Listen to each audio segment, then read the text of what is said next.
guys ready over there? Yeah. Okay, I'd like to call this meeting to order. Please rise and pledge the flag.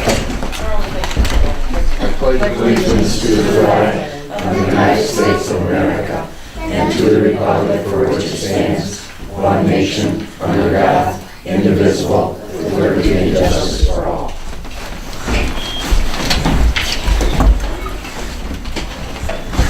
Okay, moving on. Approval of the agenda. Does anyone have anything they'd like to add or alter on the agenda? The agenda is submitted. Support. Moved and supported to approve the agenda as submitted. Any discussion? Hearing none, call for a vote. All those in favor? Aye. Opposed? Abstaining? Motion carries. The next item is approval of the minutes for the regular meeting of December 12th. I make a motion, the minutes be approved as presented. You guys hear that over there? Yes. I support it. Moved and supported to approve the minutes of December 12th as submitted. Is there any discussion? Hearing none, call for a vote. All those in favor? Aye. Opposed? Abstaining? Motion carries. The next item is the financial report. We began the month with $117,514.38. We took in receipts of $48,440.12, and we made disbursements in the amount of $52,384.82, leaving us with an ending balance in the general fund of $113,569.68. Make a motion to approve the financial report as received. Support. Moved and supported to approve the financial report as received. Is there any discussion? Hearing none, call for a vote. All those in favor? Aye. Opposed? Abstaining? Motion carries. Moving on, correspondence, item A. We were informed there's going to be a bunch of DNR recreational grant workshops coming up. The only one really close to us is at the Rensen, I believe, on February the 8th. So if anybody's interested, last page. Last one. Can we send some of our members from the I'm park going. committee? I'm going, and I'll drive if anybody wants to go.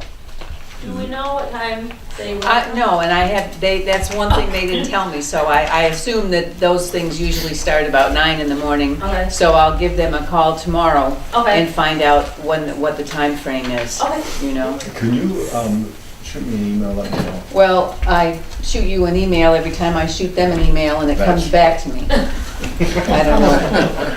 We've got a Glitch on her. a glitch in communication, but I certainly will, and we'll get that email thing corrected. Yeah.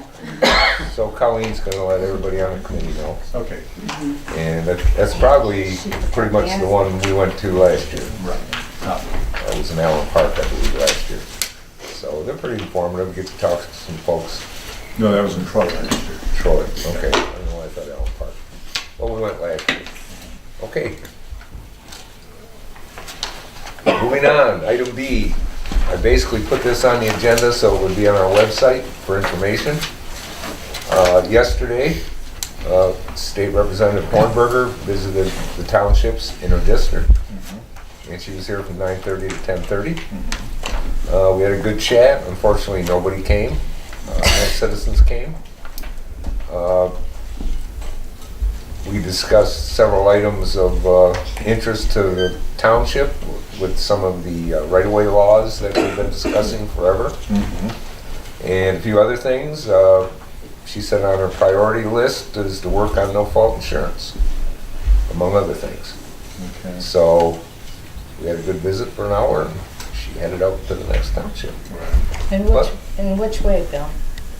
And what? In which way on no fault insurance? To keep it the way it is? No, they want to change it, get the cost down. So,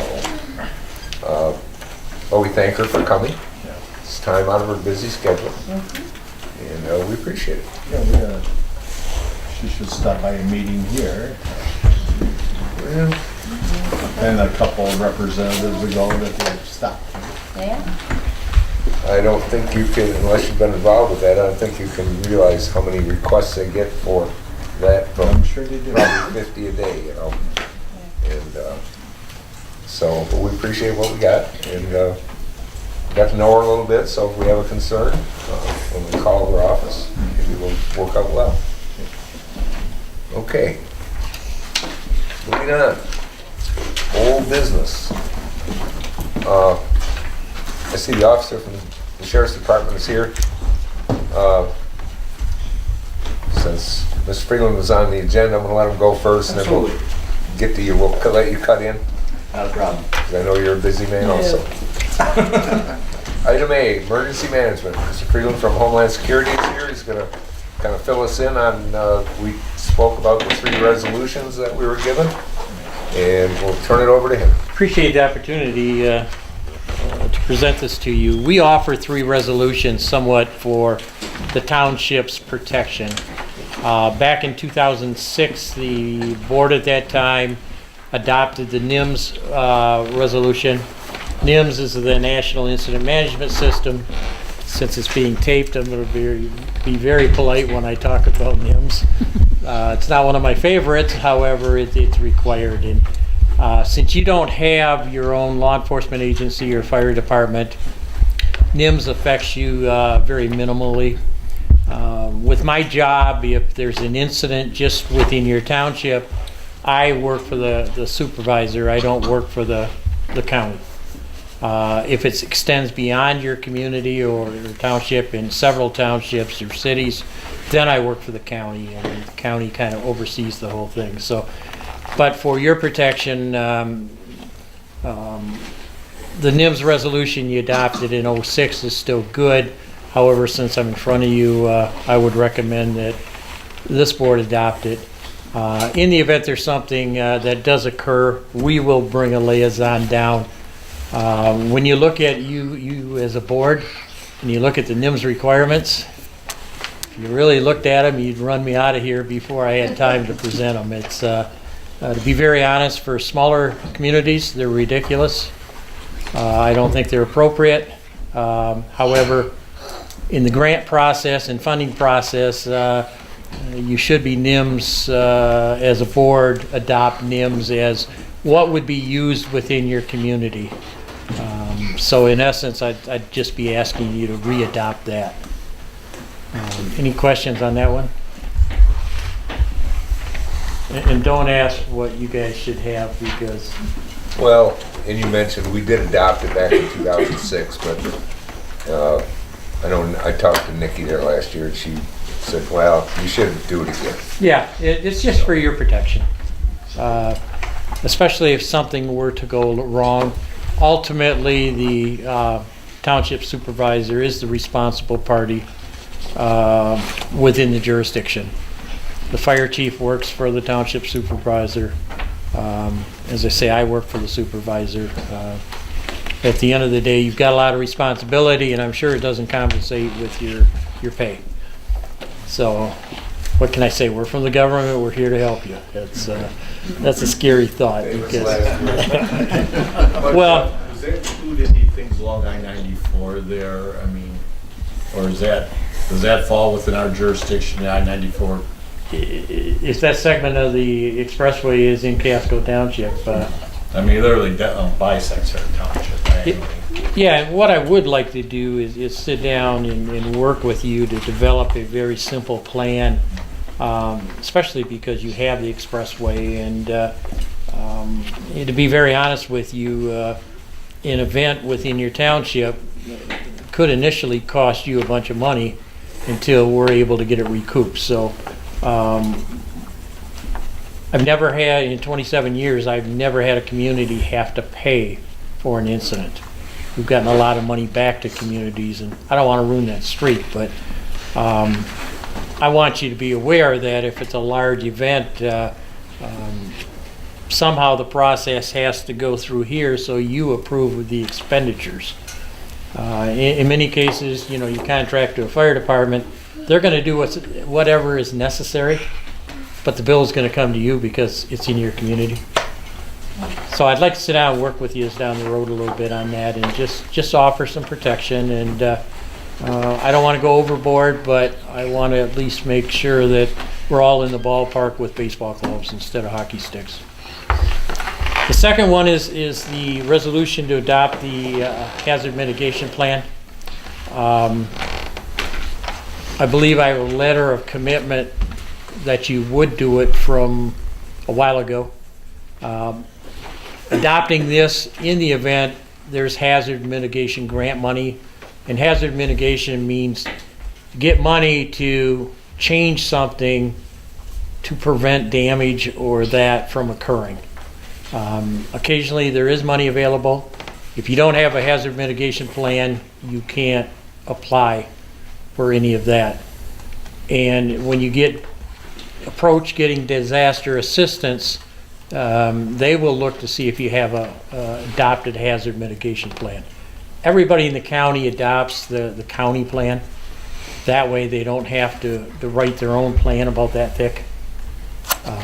So I believe you have that resolution.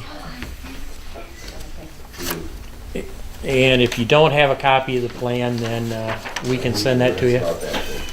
Yeah, I apologize on that, but and the last one is an agreement for mutual aid and for emergencies and disasters in St. Clair County.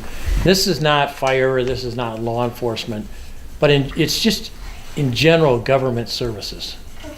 What happens if your facility is destroyed by fire? What's your plan? If you have a DPW and the building's destroyed, you lose your equipment, you need something right away. This is the type of mutual aid where you could go to your neighboring community. And to be honest with you, if you went to your neighboring community even without this, I'm sure they would work with you and give it. This just offers a little more protection. I just like to see things somewhat in writing, so it shows that you're thinking ahead, not reacting. So that's what the mutual aid is. Is there any negative aspects to that? Because on the sheet you brought, this one, very few of the townships in the county approved that one. We haven't pushed it that much. A lot of them think that they're part of the fire mutual aid, so that's, and this is really not fire. I mean, if you lose your computer network or it's like the county when we did an exercise in the county building was affected, and it was affected the day before payday. We found at that time we could not do checks. But there was another community that had the same printing system in that, so we could use that. So if for some reason, 2 or 3 of your board members, your treasurer, your secretary, you came unavailable for a period of time, if you don't have deputies or that, somebody could come over and work with you, or just the common sense. I mean, that one's not a biggie. If you guys decide you really aren't interested in that, I certainly don't have a problem with that one. Hazard mitigation, yes, because that opens up the door for you receiving money if there's grants. And the NIMS, I just think is, as much as I don't like it, I think it's a good insurance policy for you. Jeff, you said that there may be upfront costs that we may have to pay. How soon would we get that money back? Because we would burn through our money. We don't have that much money. I know, and that's where you need to rely on me to be able to get the assistance in things, trying to get the assistance. Many years ago we had I hate being taped and saying things. We had an incident that involved a number of chemicals being dumped all over the county. And certainly I knew the communities didn't have the money. We figured out who the business was, and it was a it was a business. It was a kind of run out of a home by one person. But when I talked to trying to say this, when I worked with the state and the EPA, they asked me, well, you know, is this a business? Oh yeah, it's a business. It's an operation. They got a location, and I didn't tell them it's a one-person working kind of out of their backyard. And then the state and EPA guaranteed the money for the cleanup contractor. So they came in, and none of the communities had to pay anything for that. So it's just trying to position. There is the opportunity. They just changed it. The state has a fund up to $100,000 per incident to reimburse. But once again, it's got to qualify and things like that. So For just our operating costs, that's one thing. We have bills to pay, payroll to meet. oh, absolutely. And One tanker turnover here on 94, depending, they could like, you know, the thing with hazardous materials, usually you have either the transporter or the owner. What I'm concerned about is the illegal dumpings, the abandoned facilities that have things in there where you really don't have an owner of it. That's my biggest concern. But what you have to watch out for is if you need to hire a bunch of resources to take care of it, it may be a longer time. Those people want to get paid pretty quick. So is it, if you contract to Ira Township, if the fire chief determines they need heavy equipment, is Ira Township going to pay that? Or, no, it's in Casco Township. You're responsible. So we got to make sure that the communications and the process is there where it's not an open checkbook for somebody to get perhaps unnecessary resources. I'm not saying the fire chief would or not, but, and the other thing is, because you're limited budget, you know, you can then declare within the township a state of emergency because that exceeds your resources. And then that kicks up to the county. And my bosses don't like to hear that, but it's the law, and hopefully we can commit resources from the county level to assist. I mean, we have equipment, things like that. Or if we can't do it, we kick it up to the state and ask for state assistance. So it's... Just another question on that, in the case of like illegal dumping, is, you know, so you don't know who did it. Is the person that owns the property liable for that, or the township? Yes, they are. Okay, well, we don't own the roads. The road commission owns the roads. We have no title to any roads. You know, actually, the people own the middle of the road here. And all the right-of-ways involved with that are all road commission. We have had good luck with the road commission in regards to the ditches and things like that. But where they go off into a field and dump is where the problem is. You gotta be private property. Yes. Or we've had, you know, unloading at township parks, things like that. So Yep. it's just a matter of communications is, let's not wait until it happens, just kind of know the process. And because even on weather conditions, there was many years ago, there's a storm that went through the south end of the county, Clay, Elginak, Cotterville, and I stopped down to Elginak one day, and Charlie Johnson was the fire chief at the time. He says, I was going to call you about 4 months ago, he said. You know, we had some hail damage, but then we didn't have enough damage to, you know, I knew it wasn't enough damage to do anything. Okay, thanks, Charlie. And then I had to go down to Clay for something. They said, yeah, we had a hailstorm come through, and we had some damage, but there wasn't really enough to let you know. Well, at the end of the day, I added up 4 communities, and it exceeded the damage threshold. So we could have combined all 4 and perhaps got money back to the residents in the community. But when you look at individual, it didn't work. So There is opportunity to get money back. In any large-scale event, I can tell you that if FEMA's involved, you're going to get 75 cents on the dollar. You'll never get 100% of your money back. They'll pay up to 75%. So That would all fall under the hazard mitigation plan, well, right? Out of the 3 resolutions, not the mutual aid.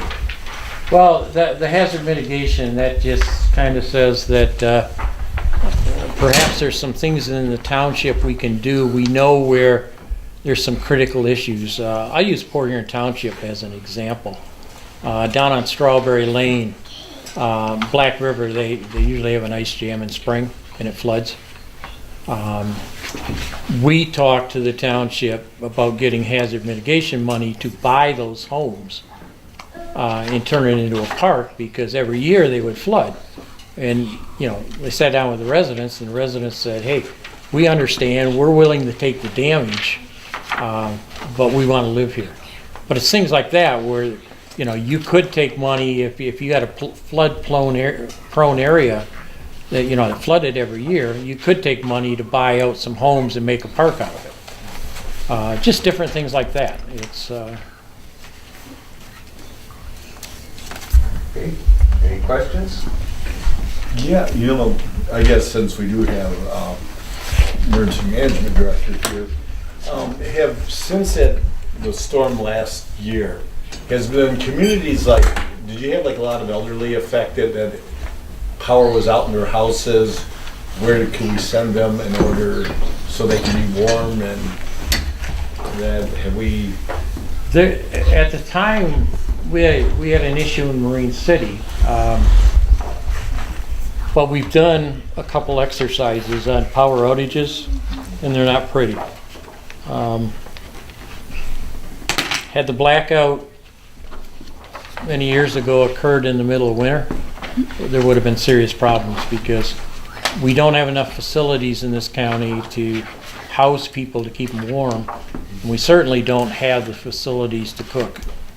And in this exercise, and even this past storm, we did contact the Red Cross, and when it was a regional event, guess what our answer was to assistance? Well, we've got everybody tied up in Detroit and Wayne County, you know, we don't have anybody to send to you. So that's where we started looking at, okay, how do we at least get areas where people can get warm? We surveyed our feeding, and we have 5 shelters that we can feed about 40,000 people immediately.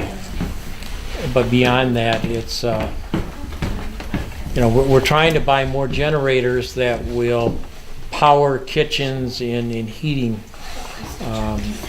especially school buildings. We don't want to power the whole school. That's not our business, but, you know, if you can power their heating system in their kitchen, then you can cook food, because they have food sitting there. You know, and we make sure that Meals on Wheels, they have great capability, Council on Aging, so we power that. But trying to get people from the mindset of everybody wants the equipment to respond when it happens, and we can't get them totally over that, well, maybe if we invested some money in preparedness in that, we wouldn't be responding to, you know, we can't respond to the needs of the public. It's virtually impossible. But if we can prepare the public so we respond to a lot less, then guess what? That's a little bit better. So I'm glad I can retire anytime, to be honest with you.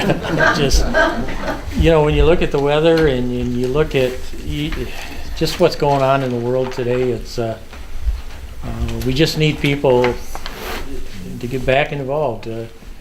I'm sure many of us remember back in the 60s, you know, we got under the desk for the nuclear attack. You know, what, we felt safe, right? Now we look at it today to say, you gotta be kidding. But it's that, getting that preparedness culture back in us, that getting people to at least take care of themselves. You know, getting people to say, hey, I remember a word, neighborhood, that part of neighborhood is neighbor. You know, most people don't even know their neighbors anymore. And how do you look out? So we've got a few programs that we're trying to get better organized, get more people involved, but I tell you what, getting volunteers in today's world, so. Any other questions? Thank you. Thank you. Okay, appreciate it. Yeah, Thanks for coming. that's what I worry about, if there's a big blackout like a lot of other people in the township, is there a place we can get them? Where there's heat? It depends how widespread it is, you know, if it covers the schools too, then you're really in a pinch. Otherwise, the schools are the natural place to have it. Right. Because they have the facilities, and especially the food facilities. And his mention about, you know, like the catastrophic with the fire. Last year I noticed Richmond Township, and it was huge, it was like 2/3 of a page. They adopted a new ordinance, because if you look at our fire contracts, it says, you know, they're covered for the run, but if it's super extraordinary, they're not. So the ordinance in Richmond Township dealt with that. So I plan on looking at it maybe this year and see if it's worthwhile doing. And it takes into effect catastrophic events that would normally be covered under the fire department. So who's going to pay for it? You know? Yeah. So unfortunately, I believe a lot of it had to do with billing the people that caused it. Well, that's okay if you know who caused it, but if it's a tornado or something, well, Yeah. good luck with that. So, but we'll look at it. Yeah. Yeah, the thing, if we have to do upfront costs, we can try to do it. I mean, cash. And when we invited you, this is from November, because you're booked in December. The plan was to have a presentation tonight, and then whatever the board tells me to do, we'll put it on the agenda for February action. Okay. And we'll let you know what's coming. The mutual aid, you don't really, that's a toss up. You don't really. Yeah, it is. It's just kind of a, it shows that you're attempting to be prepared. I mean, except for the instance you mentioned with the computers, otherwise we have very little in mutual aid as far as we don't have DPW, we don't have police force, we don't have a fire department. So we can offer none of those things. And the fire department's going to help. They already have a mutual aid with all the other fire departments in case of fire and stuff. So I'd like to thank you for coming, taking time out of your busy schedule. I appreciate it. And we're going to move on. If the board has no problem, we're going to let, I don't know your last name, your first name is Sean, I believe. Yep. He is No. he is the neighborhood watch representative from the St. Clair County Sheriff's Department. He's good enough to come in tonight. And, we're just squeezing him in so he can talk to you. Basically, would be other citizens' comments. The last time that we had set up a meeting for the neighborhood watch, I was unable to be here, or I was here, but there was that big snowstorm, so. I have an agenda issue here. Are we adding to the agenda? No, we just move citizen comments up. Okay. She's the secretary, she's picky. Keep that agenda straight. I go home and I get yelled at by a lot of ladies too, so it's okay. I get yelled at no matter where I go. We'll ask the other folks. All right, could I have your name? Sure, Sean O'Donnell, St. Clair County Sheriff's Office. Thank you. All set. Okay. Like I said before, I spoke with Mr. Baumgarten several times. We actually met at the China Township meetings for the Neighborhood Watch program that they had affected a while ago, with a lot of concerns that you guys were starting to have as far as a community. The same thing that China Township was dealing with very heavily in years past, with a lot of, majority of them being break-ins of people's residence, or thefts of items from people's cars or barns or whatnot. Those types of incidents kind of going on all over the county. They're not unique to China, they're not unique to you, but I feel as though that the resolution for that is easier said than not. The biggest thing that I was telling Mr. Baumgarten, and that we had in other meetings, was to, like Mr. Freeland had mentioned earlier, kind of know who your neighbors are. Start reaching out, find out who the people who live next to you, get some kind of a relationship and a rapport. You might not like the person you live next to, but if you understand the person that's living next to you and you know, hey, they drive 3 cars, one of them's a truck, and 2 silver cars, and an SUV maybe. Okay, that's who's there all the time. They come over, hey, I'm gonna be on vacation for a week. At the end of the day, you see somebody that's in their driveway that shouldn't be, and you're calling us because you see something that's suspicious, instead of just holding on to that because you don't want, it could be something that you don't know. We'd rather come out and check on it than not. The other big thing that we run into problems all the time is maybe we see a lot of suspicious activity from the community. We don't know about it. We don't have a magic 8 ball where we can say, all right, well, this is where the crime's going on tonight, or this is the areas that are getting hit hard. Sometimes we get to a 4-way stop and I don't really know which way to go, except for just to make a left or to maybe make a right today. But if we know, okay, well, we're having a lot of problems on Meldrum, well, I'm gonna hit up to Meldrum and double check a couple of houses. There's been a couple of neighborhoods in the area when I was servicing this area last year, where a couple of neighbors have said, yeah, I keep seeing this same blue full-size van keep driving up and down really slow, and I know nobody on my street owns that van. Okay, well, I'll keep driving around and look for that van. You know, I'll find a reason to stop, you know, whether they're speeding or anything like that, maybe have contact and find out. Maybe they are a resident, they just didn't know, or they belong nowhere in this area, and just having contact with me is enough to not have them come around in the area. Those types of things, but if we don't know as officers, like I said, we're unable to pick out from the air what might be going on. Especially when you break down how many officers are actually in the area, or even in the county at one time. At about 10 o'clock at night, there's only 2 deputies and they team up in a car. So there's only 1 car for the entire south end of St. Clair County every night. Algonac has their own dedicated car. China, and even then, East China, they share a car, as many of you guys know. That car's done at 10 o'clock at night. So there's only 1 car that covers the entire south. So that's for all, 911 calls, domestics, car accidents, doing their own traffic stops, you name it, that 1 car is trying to take care of all that.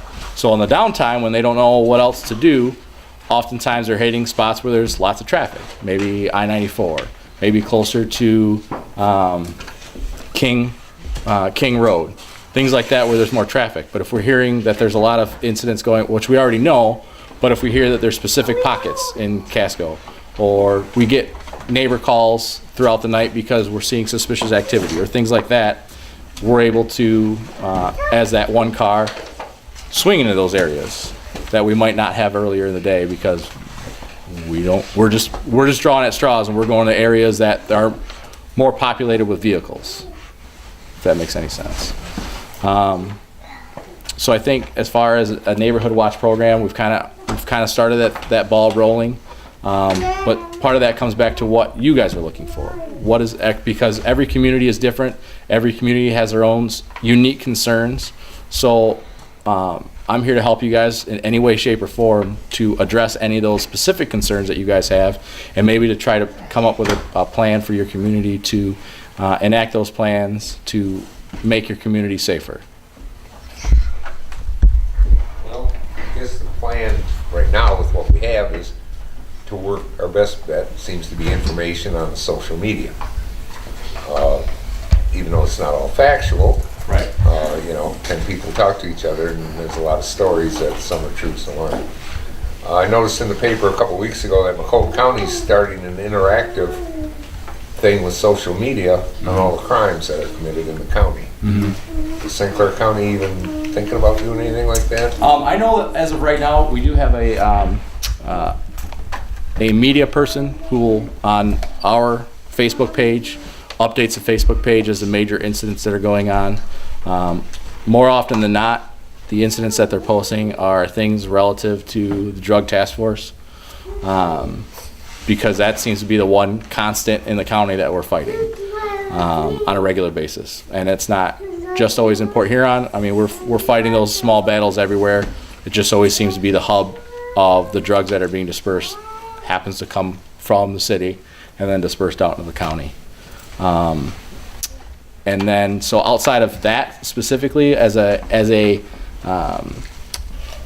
on-time data of information that's popping out, I don't know, but that's definitely something that we could look into.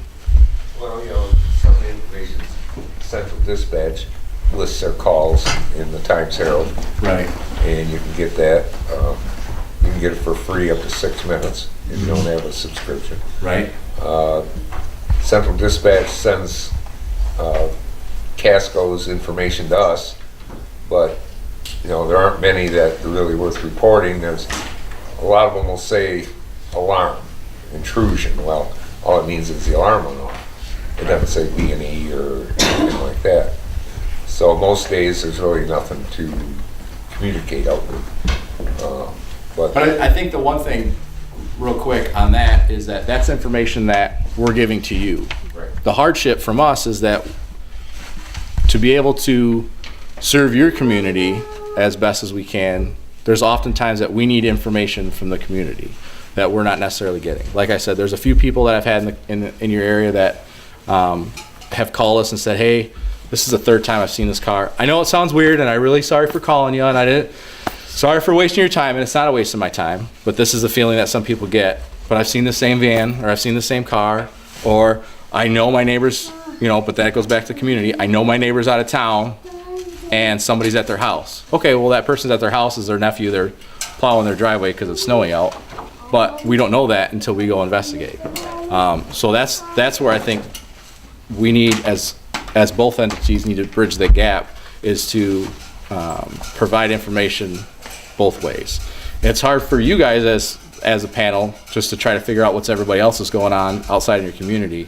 But we need to figure out a way that our communities can either come to the panel, and China did something kind of neat. They actually had a board that they would put up, and community members could come in and, without feeling that they were taxing us, could just write down like, hey, here's a Jeep, seen it a bunch of times, the plate number, we got this, or maybe a partial plate, it was weird, 3 times in 2 days, doesn't belong in the area. Okay. And then somebody 3 streets later say the same thing, and then during that week we get 2 breaking and enterings. Well, at least I got a vehicle. They might not know that there was a B&E somewhere, but they just thought that the vehicle was suspicious, and we can try to tie that vehicle to the B&Es that we might not have had before because nobody was able to see something and say something, right? Or have some type of medium that we can receive mass information from the community and break through that and figure out what it is that we may or may not have going on, if that makes any sense. I just have a quick question. Okay. I've called the non-emergency line since all the breaking and entering stuff, and I did it once. When you call that, do they keep a record of it in case something happens? So anytime that you call and there's a call for service dropped, that call for service is in Okay. the information for Okay, Yep. because the board's a good idea. I was just making sure. 'Cause when I call, I was like, it's not really an emergency. It's just this guy's weird. I don't know. Sure. If you have somebody check it out, or if something happens, Yep. And here's now the information. Now that we've changed over to a new reporting system for the deputies, as far as our reports go, that even if it's what we call, there's 2 differences between a case report, so like an actual B&E where we have suspects, somebody stole something, things like that, or a call like that, a suspicious call, we still have to put in our own notes. Okay. Whether it's something simple or complex that we're putting in notes, there's still gonna be some type of notes, even if it's just with the dispatch information put in, Okay. and we'll just drop that information in. Okay. But there'll be some type of relationship that we can go back onto. Okay. With that being said, if we get calls to the same address or from the same caller, Right. okay, anytime that we've been to that same address, Right. we can look at how many calls have been there. We can actually look what the call number is, and we can reference those call numbers and read the report that the other officers Right. wrote. Cool. So if we see, like I've called one time, I was driving down the road and an older Ford LTD just didn't look right, pulled on the side of the road. I pulled up next to him, and they wouldn't put their window down, and he said, do you need to call the police? And they started their car to leave, and I did call and I gave the license number, but it just didn't look right. Sure. But then I'm putting myself at risk by stopping to try and talk to people, because they don't look like Right. they did. And we never want to have anybody put themselves at risk. I mean, the best thing that we can get from you guys is information. What are they driving? we're just using cars as an example, right? But what kind of car is it? Can you get a plate and be safe about it? We're driving down the road, like write that plate down. If we can't, I don't want anybody to put themselves at risk over a license plate. Big things that nobody thinks about is maybe weird stickers or decals on the windows, dents or major rust. We actually I got a suspect from a armed robbery out of the city of Port Huron, and I happen to be in the area of Marysville, based on a sticker that they identified in the back window. Because there was 5 other vehicles that all looked the same, but this one car had that same sticker, and that was a suspect vehicle. So those little things that stand out for that car, because Ford builds how many, they used to build how many Crown Vics and how many F-150s, but everybody has to do a little bit something different to make their car unique. So those little uniquenesses of a vehicle will help us key out too. So if you feel you can't be safe trying to get a plate, try to find something else that kind of stands out to you about that vehicle. That makes any sense. Okay, anybody else have any questions for the officer? Oh, there's been a couple instances with my property or an accident near my house. The sheriff's department, you guys are right there. I was shocked on both times on how fast you guys responded. And one of it was a 4th of July weekend, so I'm sure a lot of you guys are working that weekend. I think I was off this year, so I was. No, that was 2 years ago. Yeah, it was a drunk driving incident, but yeah. And that again is the hard part about your demographic for your community, is the fact that yes, you have the expressway that cuts you guys in the middle, but there's no easy access off the expressway. You guys are kind of off the beaten path, and there's not a lot of road traffic that's in your community. Okay, so a lot of times when we're looking for things to do, 9 times out of 10, we find in law enforcement that we can get the most information, the most arrests, the most findings of anything on doing traffic stops. So that kind of goes back to, we're looking for cars in the highest traffic area. Okay, if we're looking to get something done. And that's not all the time. Sometimes it's like, all right, well, I know that, I've talked to the same lady a couple times because she's called me and she's really concerned. I'm gonna go drive through the neighborhood even though I know there shouldn't be any cars. Again, there shouldn't be any cars, right? At 4 o'clock in the morning, who's driving, up and down, Meldrum Road between here and the expressway? Probably not a lot of people, right? Some years ago, I was on a night shift that night. I couldn't sleep because I worked night shift. So it was in the middle of summer. I was out jogging, was down Church Road, and the sheriff deputies saw a car. Wanted to know why I was on the road at that time. And it was like 3 in the morning. So they had the night off, and they said, "Yeah, we understand." Right. So.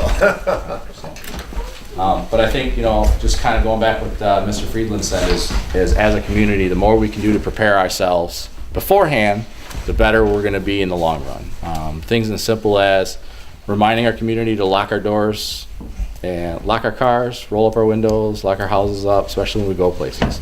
This is a relatively safe community, but the people that are doing a lot of the B&Es and doing thefts from automobiles, they're not necessarily from your area. They can be, but we're having people that are coming all the way from Sanilac County that are coming down and doing these, from Macomb County that are coming up to do these.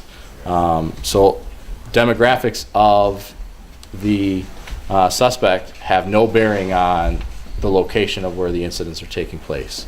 And they're looking for those easy targets. If I can go through 5 houses, and I'm pretty sure one of these is going to be unlocked, and that just made their day easy. The lights are on, maybe they're casing the place. It's snowing and I haven't seen tire tracks in 2 days.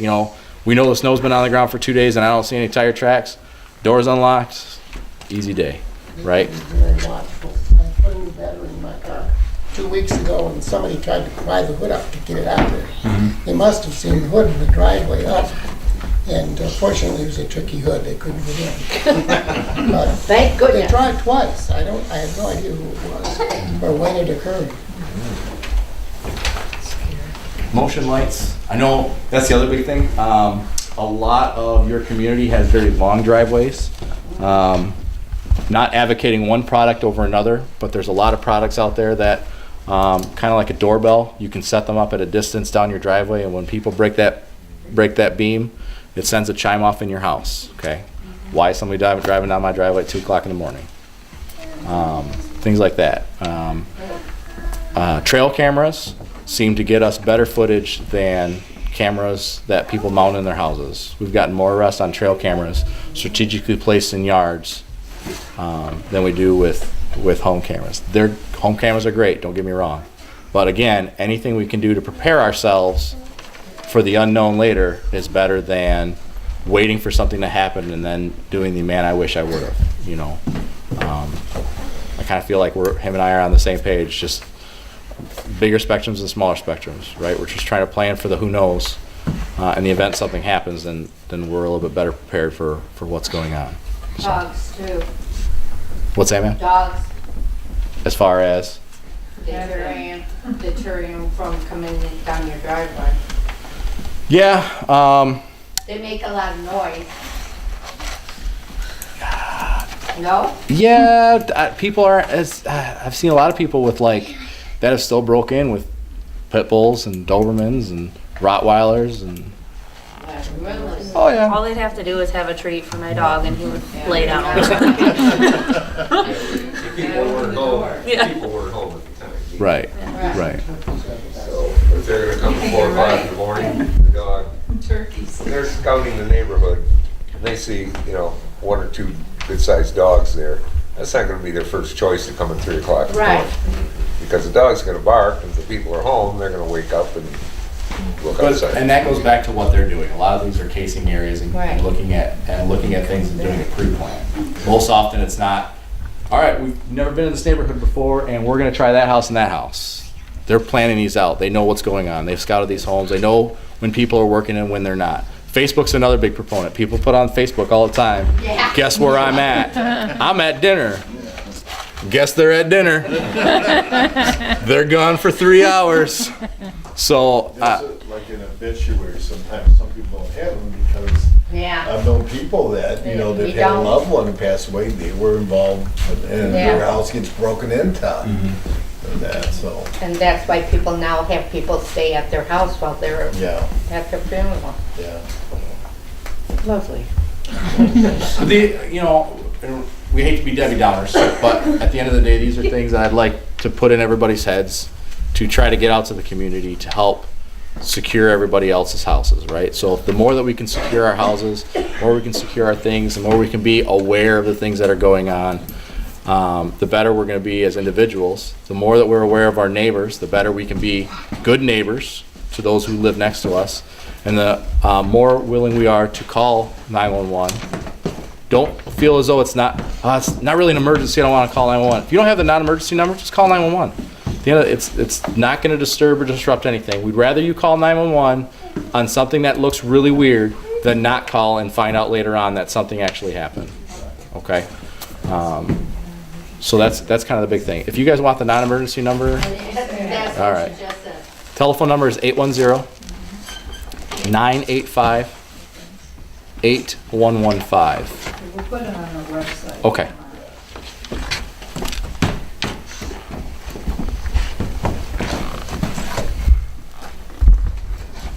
Okay, well, Wayne Bumgard, a resident of Casco, came to the board and said, we need to start the neighborhood watch. He was gracious enough to offer his time, and he's still doing it.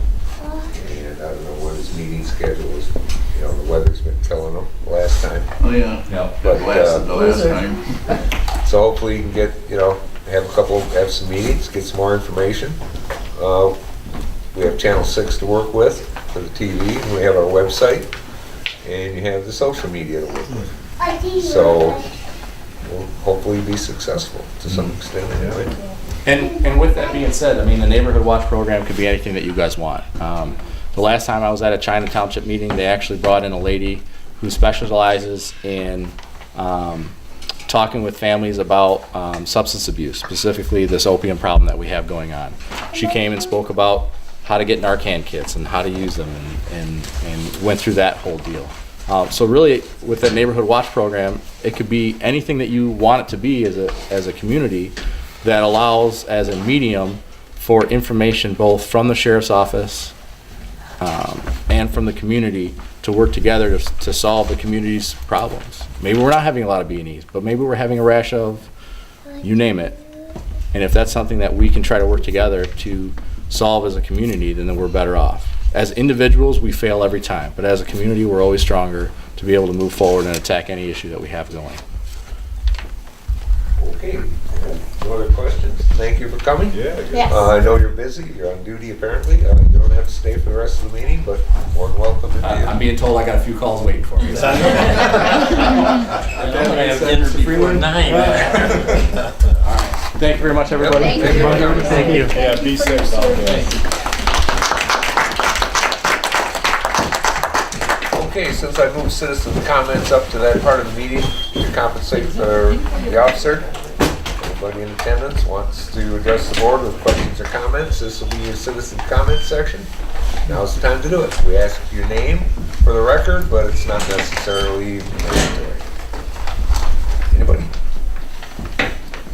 Okay. Sir, I mean, are you reaching for your glasses to read us something? No. Okay, I thought you were pulling for glasses or something. Okay, so, no, Wait, I have a quick question. Sure. It's not really a comment.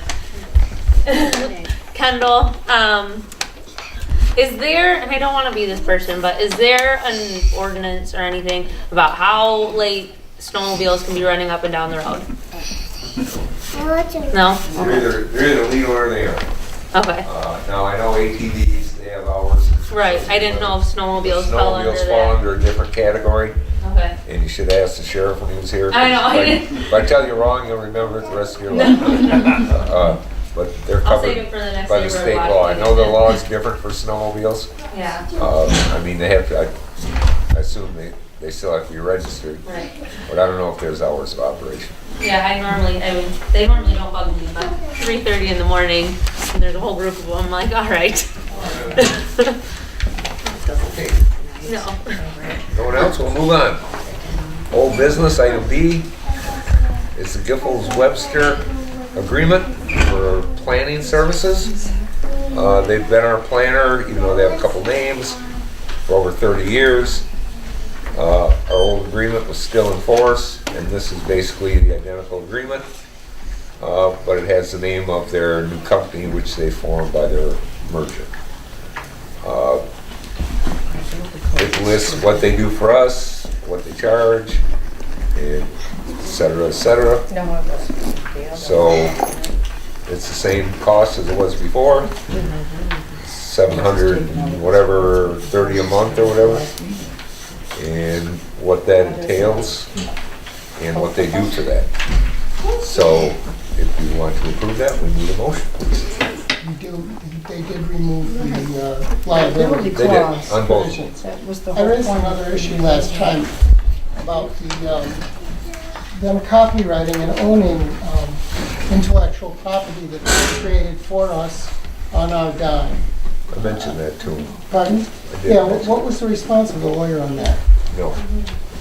What? They wouldn't touch it. I mean, Giffords wouldn't touch it. Yeah. I don't understand how that should be in that way. If they want to own property that they created on our dime, taxpayers' dime, then there should be some arrangement with us about that, it would seem to me. Not just telling us, I we're gonna understand. copyright And it, trademark it, sell it to someone else after they've created it. after That's we come paid up them. in a million companies with a million people. Mhm. Some places they do that, some places they don't.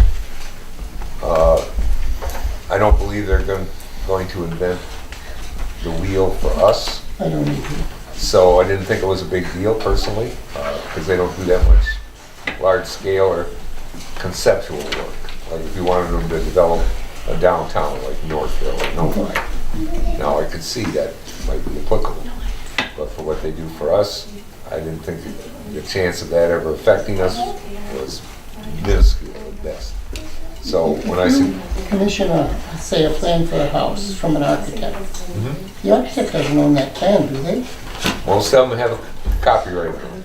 They actually copyright the A lot plan. of the plans that come in here for provide you. homes have copyrights on them, and we won't let people copy them. They have a little But are they plans that the architect created, was paid to create, or a plan out of a book, say? No, they were quick. Some of Well, I don't know if the So it's architect not- was hired individually, but now if you hired one personally, I would think you were hiring them for that design, and that design would be yours.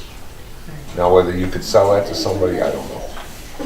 That's what they want to do, is own any Yep. design they create for us. Yeah, well, you can use it for free for I guess everybody. what I'd really like to see is just that there would be some communication about it, which they say they will, and that we would have a waiver, that we could copyright it ourselves or pay for their costs in copyrighting it if they want, and they would pay for their costs.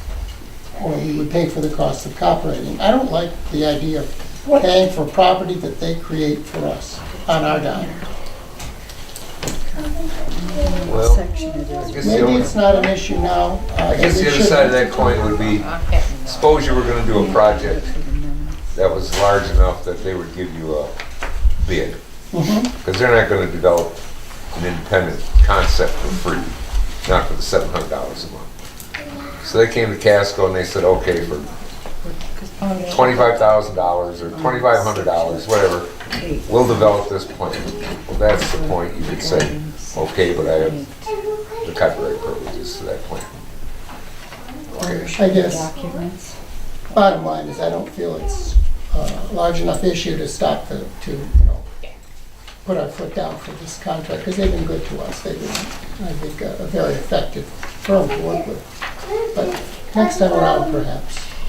well, since this is the first one since 1990, that's how long the old one's been in place. And like I say, if it was that big of a job, when they give you a estimate or a cost to do it, you could bring that point up. Okay, we'll hire you to do it, but we have the rights to it. So, And if they did it and we didn't approve of it, we could let them know that in the future that's gonna be a problem in their agreement or whatever. I just didn't think it was gonna be a problem, because I don't see I them don't doing really it think for it us. is either, it just kind of talking about. Maybe way down the road. There's a 30-day opt-out anytime you want, so that's not a problem. And that's some leverage if we really, I don't think it's gonna be an issue. I don't either. Plus, a lot of the stuff they do for us, they probably developed in somewhere else too. But, okay, Proceed. I make a motion to approve Dibble and Webster's agreement for professional I'll services. second. moved and supported to approve the agreement with Giffords Webster for professional services in the planning retainer. Is there any discussion? A roll call vote, please? You, did you talk to? Hang on. Calling first. Roll call. Dan, Yes. Joe, Yes. Pat, yes. Bill, Aye. and Colin. Yes. Motion carries. On to item C, Giffords Webster agreement for the website. We hired Giffords a couple years ago to develop our website, and we currently pay them the going rate which other companies charge of $500 a year to maintain it. And we also pay them to put stuff on and take the stuff off. And that is, what was it, 200 a month? 200 and 500. Yeah, 500 is for the maintenance of the Maintenance, website, yeah. the 200 is to put it on and take it off. Right. Are you paid so far, staff? Absolutely. Okay, good. So, Everything, the liability clause was changed Right. based on last month's meeting. Right. We're not inheriting any liability on No. so I did speak with our IT guy. He thought that was reasonable, even though they did it for us previously. And so I guess I'd recommend that we approved it. Again, I make motion to approve Giffords and Webster's agreement for their professional services for our website. I'll Support. second. Okay, good. Moved and supported to approve the agreement with Giffords Webster. Is there any discussion? Hearing none, we'll roll call vote, please. Okay, Colleen, Yes. Bill, Aye. Pat, yes. Joe, Yes. and Dan. Yes. Okay, moving on. New business, item A, resolution 2018-01. Set the annual meeting date and public hearing for the budget. This is mandated by the law, and every year we do it. Because we do have an annual meeting in March, we like to do it and set this in January. We're setting it for March the 13th, which is our regular board meeting night. I make a motion that we set the annual 2018 Casco Township annual meeting and budget meeting for Tuesday, March 13th at 7 o'clock p.m. Support. Moved and supported. And I won't repeat it. Is there any discussion? Hearing none, have a roll call vote, please. Dan, Yes. Joe, Yes? Pat, yes. Bill Aye. and Colleen. Yes. Okay, moving on. Resolution 2018-02. Clerk's salary. Once again, they tell you have to do this every January, so it's in place more than 30 days before the annual meeting. In the case of the clerk, her current salary is $27,991 and change, and she's requesting a 2% increase to $28,551. If this is approved tonight, it does not give her the raise, but it'll take it to the annual meeting where a vote of the electorate will approve it or not. So that's the resolution. We need a motion. I make a motion to approve Resolution 2018-2 concerning the clerk's annual payment. I'll support that. Moved and supported to adopt 2018-02. Is there any discussion on it? Have a roll call vote, please. Okay, Colleen, Yes. Bill, Aye. Pat, Joe, Yes. and Dan. Yes. Did you say yes? You just said your name. Oh, Pat, yes. Motion carries. Resolution 2018-03, treasurer's salary. Identical to the last one, the current salary is $27,991, asking for a 2% increase to $28,551. And we need a motion. I make a motion to adopt Resolution 2018-03. I'll support that. Moved and supported to adopt 2018-03. Is there any discussion? Have a roll call vote, please. Roll call. Dan, Yes. Joe, Yes. Pat, yes. Bill, Aye. and Colleen. Yes.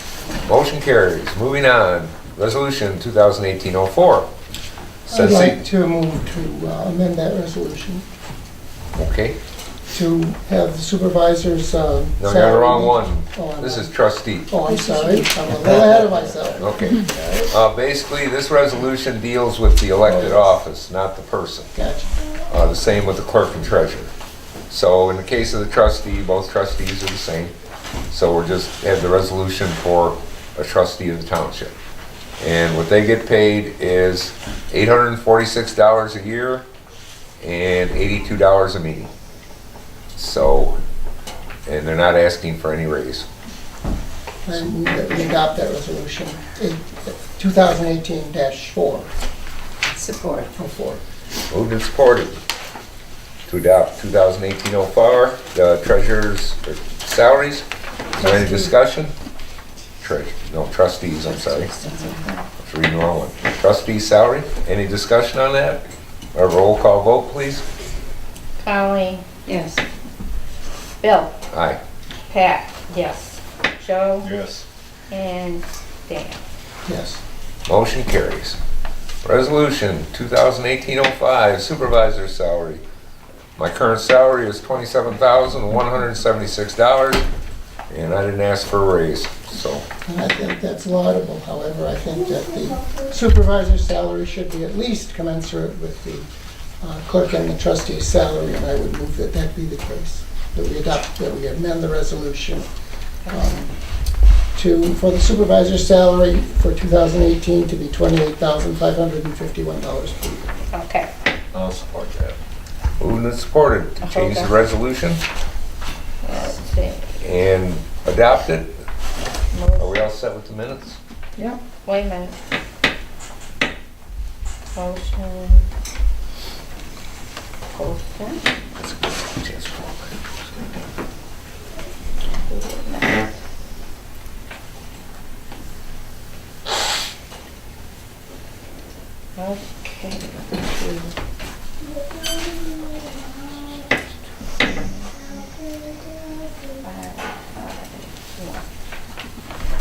And Sue supported it. Joe. Joe.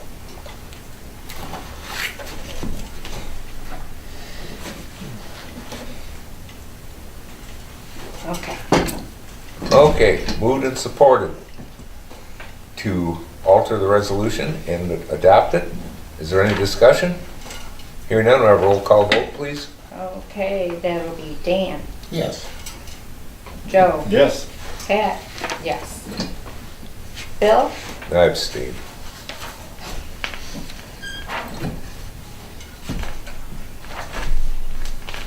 Colin, and Colin. I thought you were going to ask me. he was writing. She was ready to abstain. Saving the best for last. No, yes. Yes. All right. Okay, moving on. Item F, emergency road funding.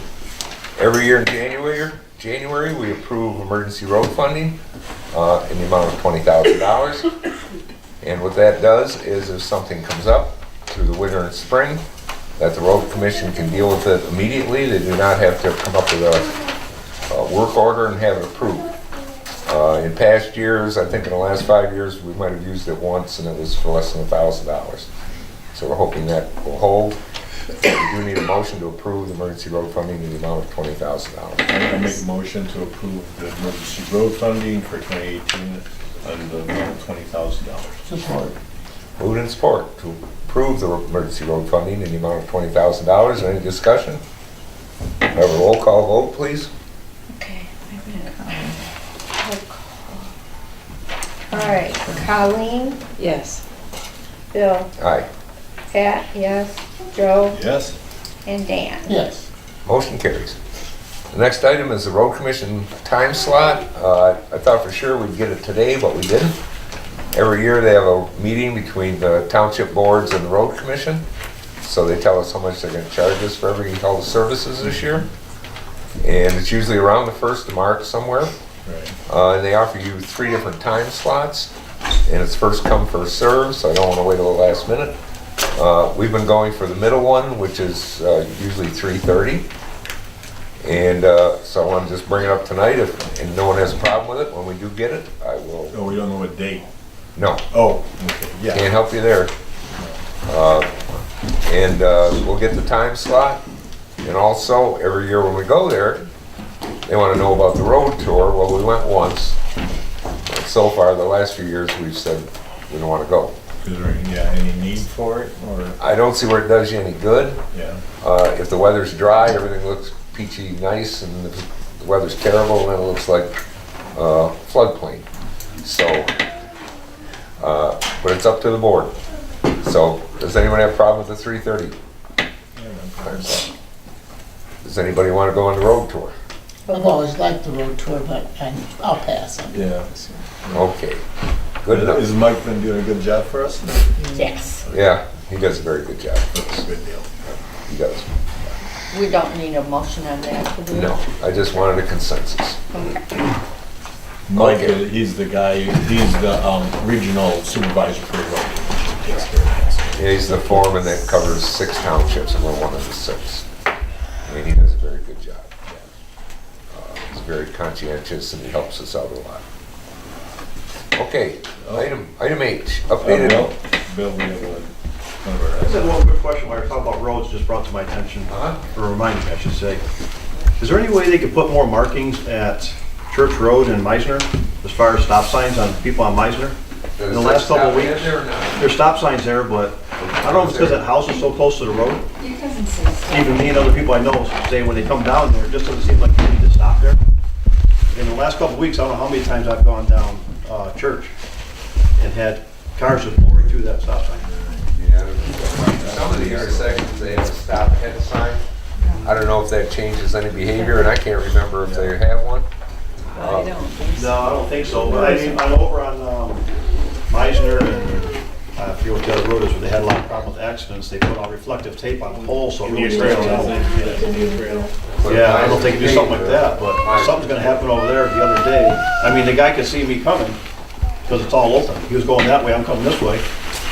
If I hadn't slowed down, figuring he wasn't gonna stop, we would've had that on They clear. do that on Beatty and Lindsay.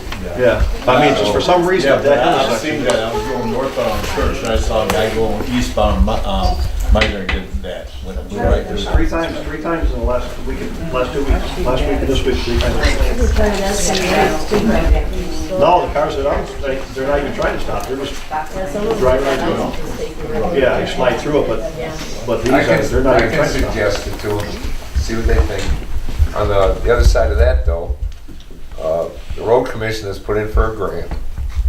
And if they get it, there's a very, very good chance Meisner will be completely paid next year. If they don't get it, it's not gonna happen next year. And they'll really be moving down there. Yeah. Yeah, well, then they won't have the stop sign where it is, and I don't believe if Meisner is paid.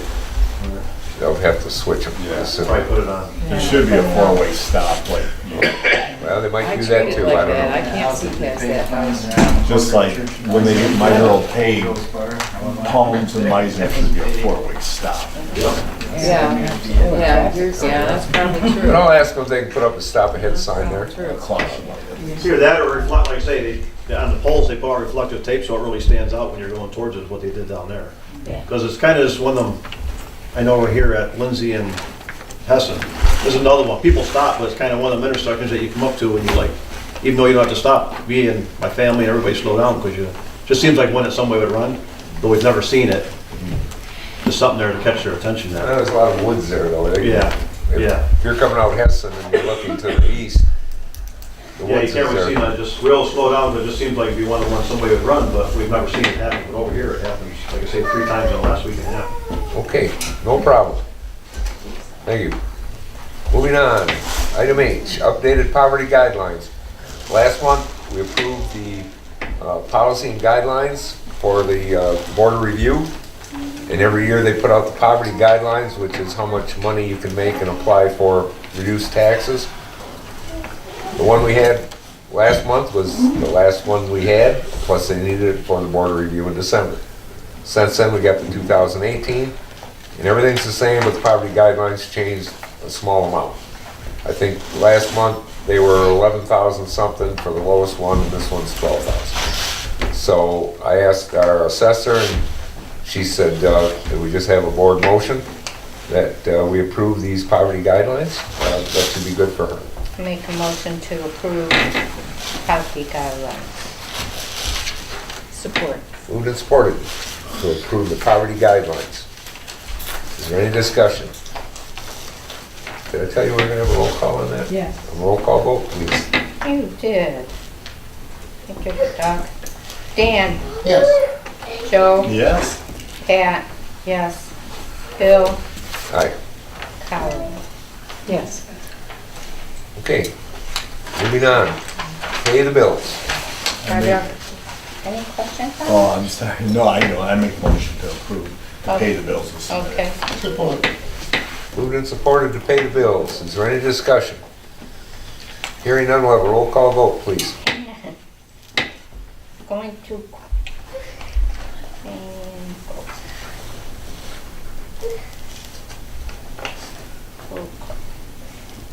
Colleen, Yes.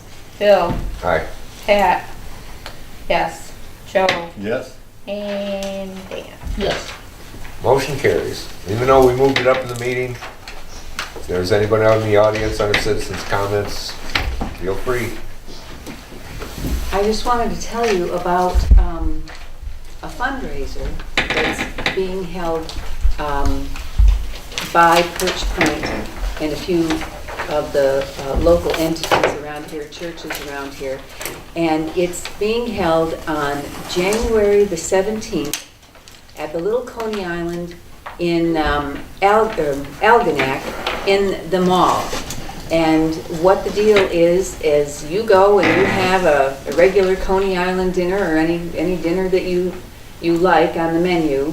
And from 4 till 8 o'clock, that restaurant will give 15% of your dinner to kids in distress. So if you're in the Algonac area and you just feel like doing a good deed, go out and have a nice Coney Island dinner, and kids in distress will reap the benefits. Are these like kids here, right? Kids in distress are that's in St. Clair County. Okay. And if anybody, it's after Christmas and everybody got new jackets, new coats, new boots and everything. And so if there are any available jackets, coats or boots for kids that you would like to turn in, there of course are bins all over town, but our local churches collect that. And if you bring what you have into my office, we'll make sure that it gets to St. Paul's or St. James or up to St. A's to get back to the kids that need it. Okay? Thanks. Okay, anybody else have anything? I guess the only other thing I want to touch base on, and this is just a consensus. Next month, we're gonna have those resolutions for Homeland Security. You want 1, 2, or 3? I needed to do it when Mr. Freeland was here, because then it puts pressure on you, or you're gonna say in front of them, I don't like that one, I like that one. And it's just a consensus, it's not a vote. The one I in can the put all towns, 3 right? on. I can put all 3 on, you can make a decision at the board meeting. Put all 3 on so we Okay. can look it over. So and, where do I put this, where it belongs? You don't have to put it anywhere, it's just under citizens' comments. We already had it on the agenda. Yeah, I know, but I need to put what the board has directed you to do. No, so they I'm didn't gonna really put it where direct it you. I belongs. told them I'd put all 3 and they can decide then. Okay. And they said, good. Yes, sir. That, it was kind of lacking details as far as, you know, I hear 3 different options, no dollar values behind it or anything. Is this something that we'll get to see, or Well, yeah. where's some info You want to come in on and it? look at the hazardous one, it's about probably 90 pages. The other ones are kind of self-explanatory, the mutual aid one and the NIMS. Now, we approved the NIMS back in '06, and other than we've named representatives from our township for, oh gee, I remember all the classifications. One's logistics. Wayne, tell me what all those were. Communication, there's about Top of your head. Yeah, right. So we had someone's name for all 8, whatever I think it was probably, you know, in case of emergency, these people would be responsible for that. Liaison is one of them, that's what I am. Yeah, the Will building that be on the inspector website? was gonna be to help ascertain how much damage there was. I don't know, I can't remember them all, but we've never utilized it. It is never, none of these require any cost to the township. The one he really wants the most actually says that no cost will be incurred without township board approval. So we're covered there. And you can come in anytime you want. And Bill, We can can give- this get be copy. seen on the website? I didn't put the whole thing on. It might be on the county website. On the county. Well, then it's out there. You can try it on the county website under Homeland I'm sure Security it's on Yeah. or there. Emergency suspect that's- Management. And it says, these are your options, this is how much it cost. all that. No, because they never know what it's gonna cost. That's what he's trying to That's what he's say. saying. If it reaches a plateau, then there's aid Depends on available. what the disaster okay? is. Other than being maybe useful to them, I think it's very beneficial when they go for grant money. I think Because they- that's what it's for. They can say all these communities in our, you know, these 20-some townships, 15 of them have adopted this resolution to get involved in this, if that happens, and we need grant money for that. Geez, 4 or 5 years ago, when they first kind of did this, I wanted to see if I could get a generator for the township for free. And I could have if we'd had a fire department or police department, but we didn't have either one. So, and when we had the big outage last year, they did call me, and, because we had electricity actually, and they wanted a warming center, and I said, you know, if it comes to worst case, yeah, we can do it. But we're not set up for it. We don't have any place for bunks. Our kitchen's, you know, tiny. No place to keep much food or anything. The schools are the best if they have electricity. But some of them were out too last year. So I said, you know, call me back if you need me. I'll come open up the doors and we'll get by. But they never called back, so they didn't need me. And then I think it was the next day the juice came back on. But they have a report from that wind outage last year that's about 25 pages that tells you, you know, everything went wrong. All the stuff they had planned to do, it didn't work out. And that's how you learn, I guess.